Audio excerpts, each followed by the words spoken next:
এবার চাষির আশাকে বানচাল করে দিল বৃষ্টিতে।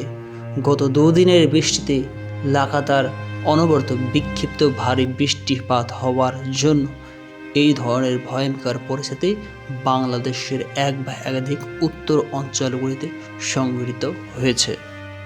একেই তো আলুতে দাম নেই, আর অন্যদিকে আবারও অনবরত বিক্ষিপ্ত ভারী বৃষ্টিতে হৃদয় চূর্ণ করল চাষি ভাইয়ের আশাকে। বৃহস্পতিবার থেকে বাংলাদেশের উত্তর অঞ্চলগুলিতে যেমন রংপুর, রাজারহাট, দিনাজপুর, লালহাট প্রমুখ স্থানগুলিতে ভারী মাঝারি ক্রমাগত বৃহস্পতিবার থেকে 2 থেকে 2.5 দিনের বৃষ্টিতে এই ধরনের ভয়ঙ্কর পরিস্থিতি এখন চাষি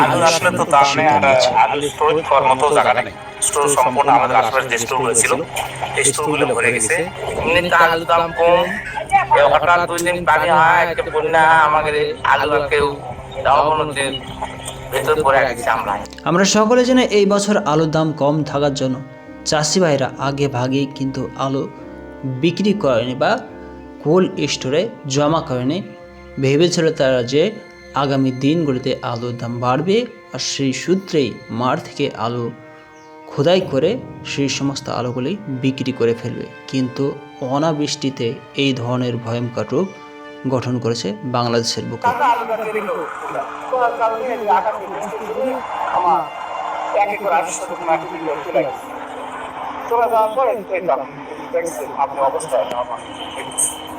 সর্বোচ্চ হলো বাজারের কারণে। বাজারে এত নিম্নমুখী আমাদের শ্রমিকের দাম উঠতেছে না, বিদায় আমরা আলুগুলো উঠাতে পারিনি।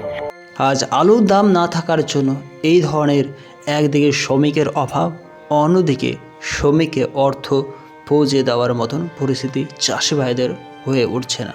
আর যার জন্যই মাঠের ফসল মাঠে থাকার কারণে এই ধরনের বৃষ্টিপাতের কারণে এক বা একাধিক আলুর জমিগুলি সম্পূর্ণভাবে জলে মুগ্ধ হয়ে পড়েছে।